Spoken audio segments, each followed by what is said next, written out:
شہزور پر نظر ڈالی اور اس کے برابر میں بیٹھ گیا۔ میں نے گن کی نال اس کی پسلیوں سے لگا دی۔ میڈم نے اطمینان بھرے انداز میں مجھے دیکھا اور پستول اپنی جھولی میں رکھ لیا۔ پھر وہ عقب نما میں دیکھ کر بولی، انہیں ہماری زندگی کی ضرورت تھی، ہمیں نہیں ہے۔ یہ کوئی بھی حرکت کرے تو گولی مار دینا۔ جی میڈم۔ میڈم نے گاڑی چلا دی۔ اس نے رفتار کم رکھی تھی اور صاف ظاہر تھا کہ وہ ٹرن لینے کے لیے مناسب جگہ کی تلاش میں تھی۔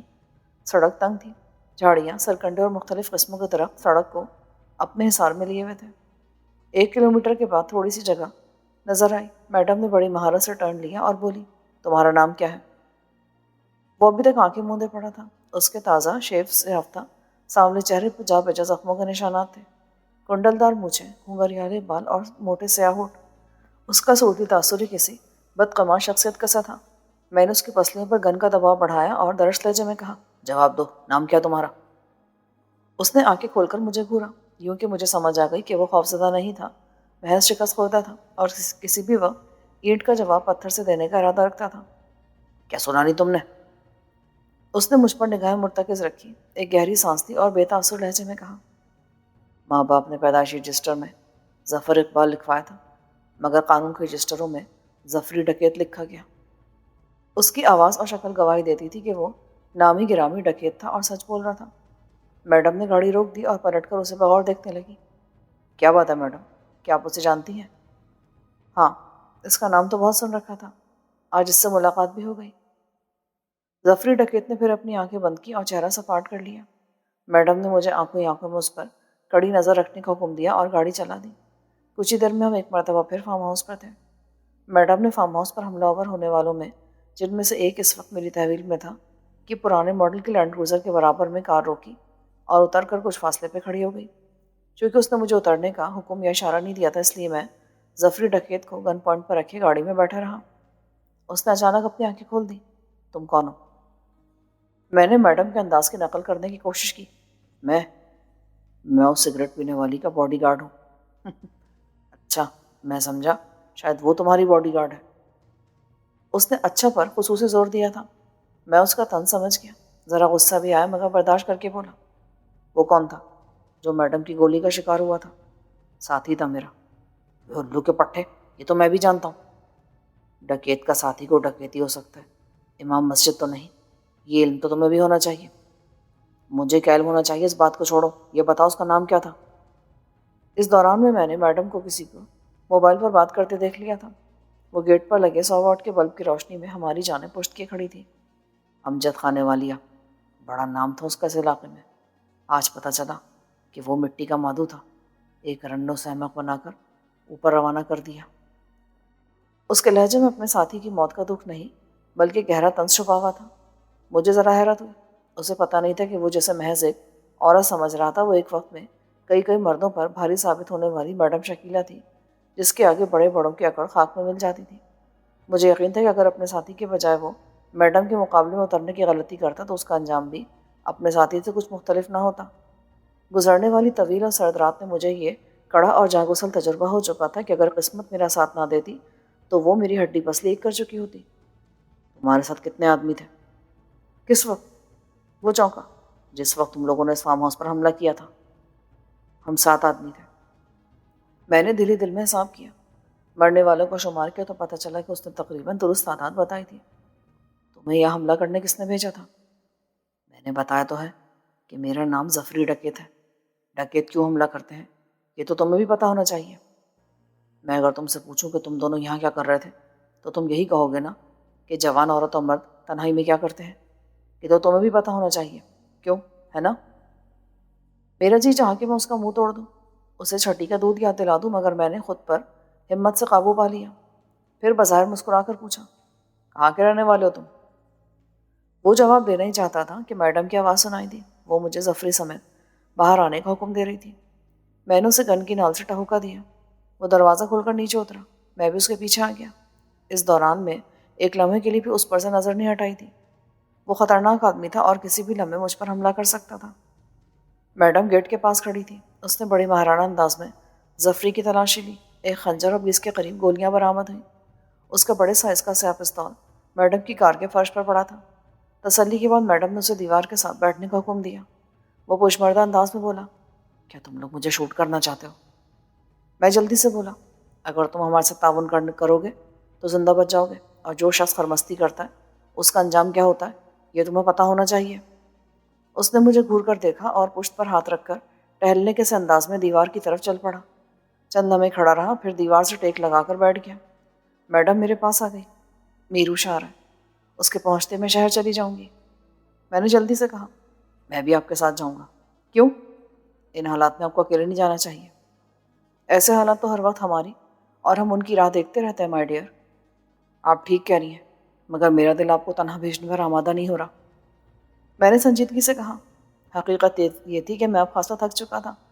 مجھے سردی لگ رہی تھی، پیشانی اور چھاتی پر آنے والی چوٹیں دکھنے لگی تھیں، ناک میں جلن سی محسوس ہو رہی تھی۔ میں دوائیاں کھا کر 2-4 گھنٹے آرام کرنا چاہتا تھا۔ اگر وہ مجھے میرو شاہ کے پاس چھوڑ کر واپس چلی جاتی تو مجھے مزید کئی گھنٹے بے آرام رہنا پڑتا۔ وہ چند لمحوں تک مجھے بغور دیکھتی رہی۔ میں ظفری ڈکیت پر گن تانے کھڑا تھا۔ میں تمہیں ایک شرط پر اپنے ساتھ لے جا سکتی ہوں۔ شرط؟ میں آپ کے حکم کی تعمیل کو اپنے لیے اعزاز سمجھتا ہوں۔ حکم کیجیے۔ تم 1 گھنٹہ میرے ساتھ رہو گے، جیسا کہوں گی ویسا کرو گے؟ نو اگر مگر، آر یو اگری؟ میں نے بے ساختہ اسے دیکھا، مگر اس کا چہرہ دکھائی نہ دے کیونکہ اس کے عقب میں بلب جل رہا تھا۔ وہ سنجیدہ تھی یا شرارت پر آمادہ، یہ اندازہ نہ ہو سکا۔ مگر میں اپنے گھر جاؤں گا اور آپ اپنی کوٹھی پر۔ اس کی گھنٹیوں جیسی مترنم ہنسی نے میری بات اچک لی۔ میں کچھ کہتے کہتے رک گیا۔ وہ ہنستی رہی، اپنی باہیں پورے وسعت میں کھول کر چکراتی رہی، پھر بولی، بس بہت جلد ڈر جاتے ہو۔ میرے پاس کہنے کو کچھ نہ تھا۔ ایسے ہی وقت میں درختوں پر روشنی ناچنے لگی۔ ہم دونوں نے بیک وقت راستے کی طرف دیکھا۔ لگتا ہے میرو شان پہنچا۔ ساتھ ہی اس نے ہاتھ کے اشارے سے مجھ پر واضح کر دیا کہ میری توجہ ظفری سے ہٹ گئی ہے۔ میں خفہ زدہ ہو گیا۔ چند لمحوں بعد ایسوزو ٹروپر جس پر ہم نورپور گئے تھے اور سنہرے کلر کی ایک ہائی روف ٹویوٹا ویگن ہمارے قریب آن رکی۔ ٹروپر کی اگلی سیٹ پر سے میرو شاہ اتر کر ہمارے پاس آیا۔ میرے کندھے پر ہاتھ مارنے کے بعد میڈم کے سامنے تعظیماً سر جھکا کر بولا، ماڑی مہارانی کیا حکم دے اس سمے؟ میرو شاہ حاضر ہووت رانی جی۔ اسے جانتے ہو؟ اپنے آپ کو ظفری ڈکیت کہتا ہے۔ اسے اپنی کسٹڈی میں لو۔ فارم ہاؤس میں اس کے 4-5 ساتھی مردہ حالت میں پڑے، انہیں ٹھکانے لگاؤ۔ ایک ساتھی ادھر کوئی 2-3 کلومیٹر کے فاصلے پر سڑک پر کتے کی طرح مرا پڑا ہے۔ اس کے دفن شفن کا انتظام کراؤ۔ اور ہاں، ظفری ڈکیت آخری دشمن ہے۔ اسے مرنے سے پہلے بہت کچھ بتانا ہے، اس نے کس کے کہنے پر اور کیوں فارم ہاؤس پر حملہ کیا۔ یہ بھی یاد رکھنا کہ یہ لوگ مجھے اغوا کرنا چاہتے تھے۔ میڈم حسب عادت غیر معمولی روانی کے ساتھ یوں جیسے کوئی لکھی ہوئی اسٹیٹمنٹ پڑھ رہی ہو بولتی چلی گئی۔ میرو شاہ کا ایک ہاتھ ہوا میں بلند ہوا اور ایک مخصوص اشارہ نشر ہو گیا، جس کے نتیجے میں ٹروپر اور ہائی روف کے دروازے کھلے اور کم و بیش 10 افراد چھلانگیں لگائیں۔ آن کیان میں سبھی ہمارے ارد گرد اکٹھے ہو گئے۔ وہ سب مختلف نوع کے اسلحے سے لیس تھے۔ مجھے توقع رہتی کہ ان میں پیاجے اور عقیل بھی ہوں گے، مگر وہ دونوں دکھائی نہ دیے۔ میرو شاہ کی تازہ فوج کے سبھی لوگ میرے لیے اجنبی تھے۔ میرو شاہ نے ظفری ڈکیت کی طرف اشارہ کیا۔ او ماڑا مشروع ڈکیت، تو جفری بادشاہ ہوت ہے؟ او لانڈو، ذرا پیار سے رکھا تھے سالے ڈکیت کو۔ اس نے مختلف لوگوں کے ذمے مختلف کام لگائے اور فارغ ہو کر میڈم سے بولا، میڈم رانی، ماڑے گنچے کو لے کر شہر جاوت ہے۔ ابھی ماڑی فوجا جانے اور یہ فارم ہاؤس جانے، پر یہ بول دیوت ہے ماڑے کو کہ اس گنچے نے پیٹ تو نہ دکھائی ہوت نا۔ میڈم نے ظفری کی طرف دیکھا جس کے سر پر 2 جوان جا کھڑے ہوئے تھے، پھر مجھے دیکھا اور فخر سے بولی، نہیں میرو شاہ، تمہارا گنچا بڑا لاجواب ہے، سمجھو تحفہ قبول کر لیا گیا ہے۔ ایک دم گھوڑا ہوت ہے نا؟ ہاں ہاں، اب بکواس بند کرو اور توجہ اپنے کام پر دو۔ وہ دانت نکالتا ہوا اپنے ساتھیوں کی طرف مڑ گیا۔ ایسے وقت میں مجھے سردار نصر حیات کے ڈیرے پر دیکھی ہوئی نیوز رپورٹ یاد آئی، جس میں پولیس اور سردار حیدر خان نے ملی بھگت کے ذریعے اپنے کارندوں کے قتل کو، اپنی تضحیک آمیز شکست کو اپنی خوبی بنا کر میڈیا اور سرکار کے سامنے پیش کرتے ہوئے انعام و اکرام وصول کر لیے تھے۔ میں نے میڈم اور میرو شاہ کو اس کارنامے کے بارے میں مختصراً بتایا۔ شاید انہیں سب کچھ بتانے کا مقصد میرا نزدیک یہی تھا کہ میڈم بھی فارم ہاؤس پر زندگی ہارنے والے دشمنوں کے سینوں پر اپنے چہیتے اہلکاروں کے نام کے تمغے سجا دیں۔ میڈم نے بڑی دلچسپی سے سب کچھ سنا، پھر سر جھٹک کر قدر نخوت سے بولی، میرو شاہ، جو کچھ شہریار نے کہا ہے قابل عمل ہے۔ ہتھیلی پر سرسوں جمانی کیا مشکل ہوا تھا مہارانی؟ اپنا تھانے دار ہے نا انسپیکٹر اجہر، ایک دم حرام زیادہ ہوئے، پر ماڑا جیا اس کو پھول پتری لگانے کو مانگت ہے۔ اگر رانی کی اجازت ہوئے تو ٹھیک ہے، اس سے فون پر رابطہ کرو۔ اگر اس کا عملہ ساتھ دیتا ہے تو یہ گیم کھیلنے میں کوئی حرج نہیں ہے۔ فارم ہاؤس کے 2 ملازم بھی مارے گئے ہیں، ایک کا تو آگے پیچھے کوئی نہیں، دوسرے کی بیوی اور 3 بیٹیاں رنگپور میں رہتی ہیں۔ لاش کے ساتھ 2 آدمی رنگپور روانہ کر دو، بیوہ کو 2-3 لاکھ روپے دے آنا، اوکے؟ اوکے میڈم، یکدم بے فکر ہو کر کوٹھی میں جا کر سو جاوے، میروشا سب کچھ سنبھال لیوے گا۔ اے گنچے، تو ماڑی مہارانی کے ساتھ جاوت ہے، کان کھول کر سن لیوت ہے کہ ماڑے کو تیری موت تو قبول ہوئے پر رانی کی تکلیف برداشت نہ ہوئے، سمجھ میں آوے نا میری بات؟ تم فکر نہ کرو شاہ جی، جب تک میں زندہ ہوں میڈم کو کوئی ہاتھ بھی نہیں لگا سکتا۔ اور اگر کسی نے ہاتھ لگا بغیر گولی مار دی تو؟ میں نے دل ہی دل میں کہا، اللہ نہ کرے۔ میروشا نے اپنے چوغے کی جیب سے موبائل نکال لیا، کوئی بٹن دبا کر LCD لائٹ روشن کی اور میموری میں محفوظ شدہ نمبر دیکھنے لگا۔ وہ شاید انسپکٹر اظہر کا نمبر تلاش کر رہا تھا۔ ایسے میں بڑبڑایا، کم بخت کا نمبر اوپر نیچے ہو جاوے کیا، نظر ہی نہ آوے سالا۔ تھوڑی تگدو کے بعد اس کا نمبر مل گیا تو میروشا میڈم کی طرف دیکھ کر بولا، وہ سالا بڑا چالاک ہوئے، پکی پکائی کھیر ہڑپ کرنے کو سر کے بل بھاگت ہے، پر تم تو جاوے، میروشا کو اپنا کام تو کرنے دیوے نا۔ میڈم نے مجھے چلنے کا اشارہ کیا اور گاڑی کی طرف بڑھ گئی۔ میرے عقب میں میروشا کی آواز آئی، اڑے ظالم تھانے دار، تیرے کو خواب دیکھنے کی پڑے ہوئے، خواب میں میروشا کو حوالات میں کھڑا کر کے خوش ہوت ہے نا، پر دیکھ لے یہ سالا میروشا اپنے یار انسپکٹر اظہر کو پھر DSP بنانے کو اس سمے بھی جاگت ہے، رجائی سے نکل کر ماڑی بات سن لیوے، جیا مانے تو عمل بھی کر لیوے۔ میں گاڑی میں بیٹھ گیا اور گن اپنی ٹانگوں کے درمیان میں رکھ لی۔ میڈم نے گاڑی سٹارٹ کی، ہیٹر آن کیا اور بولی، آج سردی قدرے زیادہ تھی۔ جب تک ہمارے وجود حرکت میں رہے تب تک سردی کا احساس نہیں تھا۔ فراغت پاتے رات کے پچھلے پہر کی خنکی نے ہمارے تھکن زدہ اجسام پر اپنے اثرات مرتب کرنا شروع کر دیے۔ واپسی کا سفر بخیریت کٹا۔ میڈم تمام راستے سنجیدہ رہی، خاموش اور کسی گہری سوچ میں غرق رہی، اور اس کی تمام پر توجہ ڈرائیونگ پر مرکوز رہی۔ کوٹھی کا گیٹ ظاہر خان نے کھولا۔ کار کے عقب میں بھاگتا ہوا پارکنگ تک چلا گیا۔ کار رکی تو اس نے بڑے احترام سے میڈم کا دروازہ کھول کر سلام کیا۔ میڈم نے اسے کچھ ہدایات دی اور کسی کی آمد پر ڈسٹرب نہ کرنے کا حکم دیا۔ ظاہر خان نے مجھے بھی کار سے اترتے دیکھا تھا، مگر میڈم کی موجودگی کی وجہ سے نظر انداز کر دیا۔ میڈم کے پیچھے چلتا چلتا ہوا اس کے کمرے تک آیا اور دروازے پر رک گیا۔ کم ان، اس کی آواز سنائی دی۔ میں میڈم کی قربت سے گریز کرنے کی کوشش کر رہا تھا، ڈرتا تھا کہ وہ کسی بات کا برا نہ مان جائے، مگر یہ بھی عجیب تضاد تھا کہ اس کے قریب رہنا بھی چاہتا تھا۔ اس نے مجھے صوفے پر بیٹھنے کا حکم دیا۔ بیڈ پر اوپر تلے 2 کشن رکھے اور ان کی ٹیک لگا کر نیم دراز ہو گئی۔ وہ بے حد سنجیدہ تھی، لگتا تھا کسی گہری سوچ میں غرق ہے۔ پھر میڈم نے اچانک اپنا موبائل نکال لیا، چند لمحوں تک اس سے بے طرح کھلتی رہی، پھر بولی، شہریار، کیا ہم پر کیے جانے والے حملے کو اتفاقیہ قرار دیا جا سکتا ہے؟ میں چونکا، میرا خیال ہے کہ ایسا نہیں ہے۔ کیوں؟ جہاں تک مجھے علم ہے آپ کا وہاں پہنچنا آپ کے معمول کا حصہ نہیں تھا۔ میری پوزیشن بھی بالکل ایسی ہے کہ میں پہلے کبھی فارم ہاؤس میں جا کر نہیں سویا۔ اگر مجھے قتل یا اغوا کیا جانا مقصود ہوتا تو پھر اتنی دیر گئے حملہ نہ کیا جاتا، پہلے بھی کیا جا سکتا تھا۔ آپ کے آنے کے بعد ہی وہ لوگ فارم ہاؤس پہنچا اور انہوں نے بڑی دیدہ دلیری اور مشاقی سے فارم ہاؤس کو گھیرے میں لیا تھا۔ اگر ہم جاگ نہ رہے ہوتے یا غافل ہوتے تو اس وقت سچویشن مختلف ہوتی۔ رزلٹ؟ اس کی آنکھیں مجھ پر جم گئیں۔ سچ کہوں تو برا تو نہیں مانیں گی؟ نہیں، تم مجھے اچھے لگتے ہو، یقیناً تمہاری کہی ہوئی بات بھی اچھی ہوگی۔ ان لوگوں کو آپ کے یہاں سے نکلنے اور رات گئے فارم ہاؤس پر پہنچنے کا علم تھا۔ وہ یہ بھی جانتے تھے کہ آپ کے ساتھ گروہ کے دوسرے لوگ نہیں ہوں گے۔ ڈرو مت، جو کہنا چاہتے ہو کھل کر کہو۔ کیا تم یہ کہنا چاہتے ہو کہ میری ٹیم میں کوئی غدار موجود ہے، دشمن کا اعلی کار یا مخبر، جس نے یہ خبر اپنے ہیڈ کوارٹر تک فل فور پہنچائی؟ اس نے پوچھا تو میں نے سر جھکا لیا۔ اس نے اپنا سوال دہرایا تو میں نے مؤدبانہ لہجے میں کہا، سچ کیا ہے میں نہیں جانتا، جو بات دل میں آئی وہ میں نے آپ کے سامنے رکھ دی۔ کسی گھر کے بھیدی نے رنگ کڑھایا ہے، اب وہ بھیدی کون ہے یہ نتیجہ نکالنا آپ کا کام ہے۔ نہیں شہریار، ایسا کوئی شخص میرے ارد گرد موجود نہیں ہے۔ یہ تو آپ بہتر جانتی ہیں۔ میں تو یہ جانتا ہوں کہ فارم ہاؤس پر آپ کے سوا کوئی قیمتی چیز نہیں تھی جس کو حاصل کرنے کے لیے اتنا سچ سور کر دھاوا بولا جاتا۔ میرا خیال ہے کہ یہ سردار حیدر خان کے گرگے نہیں تھے۔ حیدر خان استاد ببلو پر بھروسہ کرتا ہے اور اسی سے کام لیتا ہے۔ ببلو کے سارے کارندوں کو میں جانتی ہوں، ان میں سے کوئی بھی اس کا کارندہ نہیں تھا۔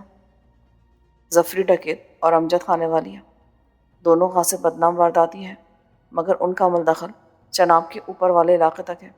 اس سے پہلے انہوں نے ملتان کی حدود میں کوئی واردات نہیں کی، نہ مجھ سے ٹکراؤ ہوا ان کا۔ بظاہر خانزادی اسما کا چکر نہیں، بلکہ یہ کوئی اور ہی چکر ہے۔ اب دیکھنا یہ کہ یہ لوگ کس بڑے کے لیے کام کرتے ہیں، اور انہیں کس نے مجھے اغوا کرنے کا حکم دیا۔ اس میدان میں میری معلومات صفر تھی، میں کوئی رائے نہیں دے سکتا تھا، لہٰذا خاموش رہا۔ تو وہ بولی، میرے ایک نہیں کئی دشمن ہیں جو مجھے نیچا دکھانا چاہتے ہیں، ہر وقت میری طاق میں رہتے ہیں، اس لیے مجھے بڑی احتیاط کرنا پڑتی ہے۔ تو آپ کو تنہا آدھی رات کو کوٹھی سے نکل کر فارم ہاؤس پر نہیں جانا چاہیے تھا۔ شاید تم ٹھیک کہتے ہو، مگر ایسا کرنا ضروری تھا۔ میں تمہیں کسی مشن پر تب تک نہیں بھیج سکتی تھی جب تک تمہاری صلاحیتوں سے خود واقف نہ ہو جاتی۔ مجھے خوشی ہے کہ تم میری ٹیم میں بہت اچھا اضافہ ثابت ہوئے ہو۔ پھر اس نے مجھے فریج سے ٹھنڈا پانی اور الماری سے بوتل نکالنے کا حکم دیا۔ میں نے دونوں چیزیں پیش کر دیں۔ شہریار، سردی ہے نا، تبھی تو بدن تپش مانگنے لگتا ہے۔ عجیب بات ہے کہ ایک بستہ پانی معدے میں اتر کر تن بدن میں آگ لگا دیتا ہے۔ اس نے جام تیار کیا، ایک ننھا سا گھونٹ بھرا اور مجھے قریب بیٹھنے کا اشارہ کیا۔ میں بیٹھ کے کنارے پر ٹک گیا۔ اس نے ہاتھ بڑھا کر ٹھنڈا گلاس میرے رخسار سے لگایا اور بولی، دیکھو کتنا ٹھنڈا پانی ہے نا؟ آپ تھکی ہوئی ہیں، کچھ دیر آرام کر لیں۔ اس نے گلاس لبوں سے ہٹایا اور تکیے سے پشت ٹکا کر آنکھیں بند کر لیں۔ پھر اس نے اچانک آنکھیں کھولی۔ جب میں دیکھتی ہوں تم آنکھیں پھیر لیتے ہو، جب میں آنکھیں بند کر لیتی ہوں تو تمہاری نظریں مجھ پر ہوتی ہیں، یعنی تم مجھے دیکھنا چاہتے ہو مگر مجھ سے آنکھ ملاتے ڈرتے بھی ہو۔ ٹھیک کہا نا میں نے؟ جی۔ تمہاری منگیتر کا نام کیا تھا؟ سوال بڑا بے ساختہ تھا، میں گڑبڑا سا کیا۔ جی وہ غزالہ نام ہے اس کا، وہ پیزاد ہے میری۔ کیا تم دونوں کبھی تنہائی میں ملے ہو؟ جی ہاں۔ جی نہیں۔ کیا مطلب؟ کئی بار ملے ہیں جی۔ تم نے اس کا بوسہ بھی لیا ہے؟ تم نے کبھی اسے سینے سے لگایا؟ نہیں میڈم، گاؤں میں اتنی آزادی نہیں ہوتی۔ واقعی؟ پھر تم یہ کیسے کہہ سکتے ہو کہ تم دونوں ایک دوسرے سے محبت کرتے تھے؟ کیا محبت کرنے کے لیے باتیں ضروری ہوتی ہیں؟ محبت کرنے والے یقین دہانی اور اظہار کا سیرپ ایک دوسرے کے حلق میں ٹپکاتے رہتے ہیں۔ دونوں اپنے طور پر یہ سمجھتے ہیں کہ وہ دوسرے پر اپنی لگن ظاہر کر رہے ہیں، مگر سچ تو یہ ہے کہ وہ اپنی قلبی اور روحانی تسکین کر رہے ہوتے ہیں۔ کیا وہ تمہیں اب بھی یاد آتی ہے؟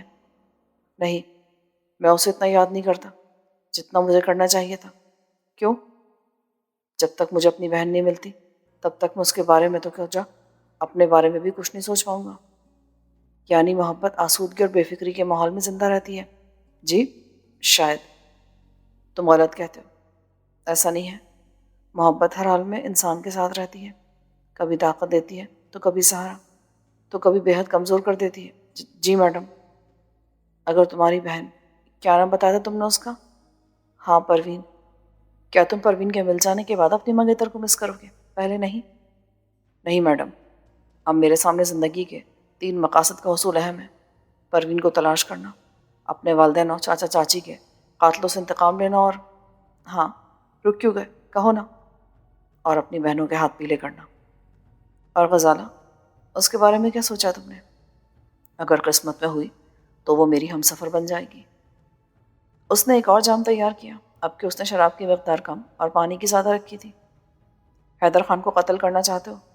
جی، نہ صرف اس کو قتل بلکہ اس کے محل کو اپنے ہاتھوں سے آگ بھی لگانا چاہتا ہوں۔ وہ بڑا با اختیار اور شیطان صفت آدمی ہے، کیا تم اس پر قابو پانے میں کامیاب ہو جاؤ گے؟ جی، اگر آپ اسی طرح مجھ پہ توجہ دیتی رہی تو میں اس قابل ہو جاؤں گا۔ دیکھ لو، وہ اس وقت بپرا و زخمی شیر ہے۔ میری آنکھوں کے سامنے سائیں دلجیت کا لہو سے تر چہرہ گھوم گیا، جسے میں نے اپنے ہاتھوں عالم بالا روانہ کیا تھا۔ پرواہ نہیں ہے۔ سردار یارون خان کے بارے میں کیا جانتے ہو؟ میرے پاس جتنی معلومات تھی میں نے اسے باہم پہنچائی تو وہ بولی، یعنی تم اسے نہیں جانتے ہو؟ آپ جانتی ہو اسے؟ ہاں، وہ ان سب سے بڑا شیطان ہے۔ میں چونکا، اچھا، آپ کیسے جانتی ہو اسے؟ اس نے میرے سوال کا جواب دینا مناسب نہیں سمجھا۔ تم یہ تو جانتے ہی ہو کہ وہ نور پور سے لاہور کیوں منتقل ہو گیا؟ سنا تھا کہ اس کا دل بھر گیا تھا یہاں سے۔ لاہور تو لاہور ہی ہے نا میڈم، جس کے پاس پیسہ ہو، جائیداد ہو، وہ گاؤں سے نکل کر شہر جانے کے تو خواب دیکھتا ہی ہے۔ پیسہ تو دوسرے خانزادوں کے پاس بھی ہے، وہ لاہور کیوں نہیں چلے گا اب تک؟ بڑے کہتے ہیں کہ سردار یارون خان کے پاس ان سب خانزادوں سے کہیں زیادہ دولت ہے۔ اچھا یہ چھوڑو، یہ بتاؤ کہ تمہارے جگری یار خالد عرف خالد کا کیا حال ہے؟ کیا اسے اسما کی یاد نہیں آتی اب؟ کافی دن ہوئے ملاقات ہی نہیں ہوئی. ویسے وہ اسما کو بلانے والا نہیں ہے. اسے خود سے علیحدہ کر دو، اگر ممکن ہو تو اسے نور پور بھیج دو. وہ وہاں رہ کر تمہیں معلومات پہنچا کر بہتر اعانت کر سکتا ہے. وہ میرا ساتھ چھوڑنے پہ تیار نہیں ہے. یہ تمہاری بھول ہے، کیونکہ تم بھول چکے ہو کہ وہ اسما کا دیوانہ ہے. اس کی خاطر وہ تم پر ہاتھ اٹھا چکا ہے.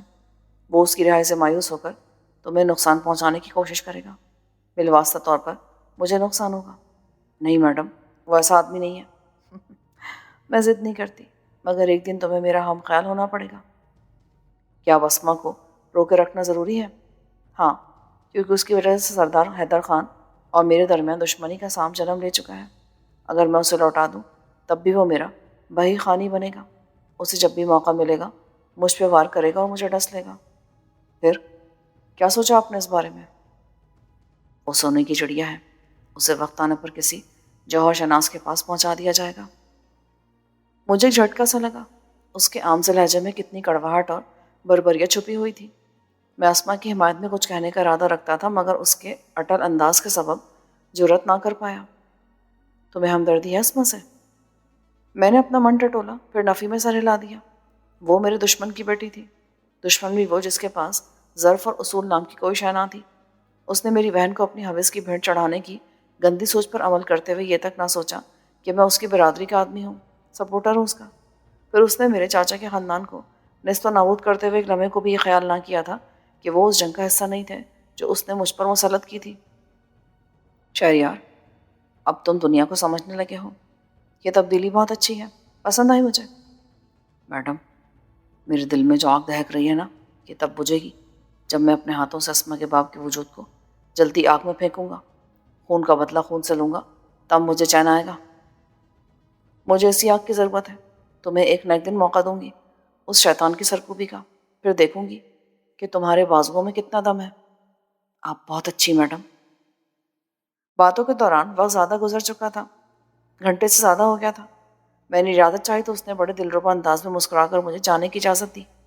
ظاہر خان سے کہو وہ تمہیں گلگشت میں پہنچانے کا بندوبست کر دے گا. اور ہاں، تیار رہنا، میں تمہیں کسی بھی وقت خصوصی مشن پر بھیج سکتی ہوں. میں نے سر تسلیم خم کیا.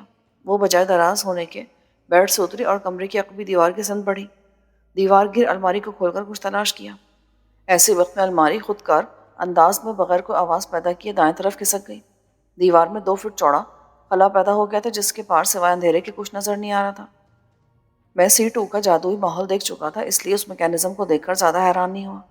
اس نے پلٹ کر مجھے دیکھا اور ہاتھ لہرا کر بائے کہا، پھر خلا میں داخل ہو گئی. چند لمحوں بعد الماری اپنی جگہ پر پہنچ گئی اور خلا نظروں سے اوجھل ہو گیا. وہ طلسمی اپسرا بھی چھپ گئی. میں کمرے سے باہر نکل کر گراؤنڈ فلور پر آیا. ظاہر شاہ نے میرے کہنے پر انٹرکام پر کسی ڈرائیور کو بلایا جس نے مجھے کار میں بٹھا کر گھر پہنچا دیا. شہر بیدار ہو چکا تھا اور اللہ صبح کھلنے والی دکانیں کھلنے لگی تھیں. سڑکیں خاموش تھیں، مگر کچھ ہی دیر بعد بے ہنگم ٹریفک سے پر ہونے کی خبریں دے رہی تھیں. چونکہ میں خاصا تھکا ہوا تھا اس لیے بستر پر گرتے ہی نیند میں غرق ہو گیا. آنکھ کھلی تو سپہر ہو چکی تھی. میں نے غسل کر کے لباس بدلا اور ٹی وی چلا دیا.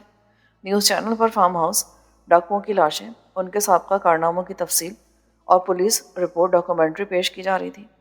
وقفے وقفے سے مخصوص انداز میں ٹیلی کاسٹ کی جانے والی نیوز رپورٹ کو ملاحظہ کرتے ہوئے میرا دل فاتحانہ جذبات سے مغلوب ہو گیا. مجھے اپنی دلیری اور مہارت سے حاصل کی جانے والی فتح پر ابھی تک یقین نہیں آ رہا تھا. میں نے اپنی طاقت اور ذہانت کے بلبوتے پر نہ صرف میڈم کو موت کے منہ سے زندہ نکال لیا تھا، بلکہ قانون کو کئی انتہائی مطلوب اشتہاری ڈاکوؤں کو بھی ہلاک کر دیا تھا. میں نے عملی طور پر اس سے پہلے سردار حیدر خان کی بیلے والی حویلی اور نورپور پر 2 مشن سر انجام دیے تھے، جن میں جزوی ناکامی میرا مقدر بنی تھی. یہ ایک ہی رات میں سر انجام دینے والے 2 مشن تھے جن میں 2 مرتبہ کامیابی نے میرے قدم چومے تھے اور مجھے میڈم کی نظروں میں معتبر کر دیا تھا. مجھے یہ دیکھ کر بہت خوشی ہوئی کہ میرو شاہ نے حیدر خان کے مقابلے میں جاندار اسکرپٹ اور مضبوط اسٹیج پلے پیش کیا. انسپکٹر اظہر کو نپے تلے انداز میں ترقی کی جانب دھکیلتے ہوئے اس نے اپنی اور دشمنوں کی لاشوں کو ٹھکانے لگانے اور فارم ہاؤس کی صفائی ستھرائی کے فضول کام سے نجات حاصل کر لی تھی. چونکہ وقت کم تھا اس لیے میرو شاہ اور انسپکٹر اظہر کے تیار کردہ ڈرامے میں 1-2 جگہوں پر سقم موجود تھے، مگر وہ اتنے خفیف تھے کہ ان پر صرف میری توجہ ہی مرکوز ہو سکتی تھی، کسی اور ناظر کی نہیں.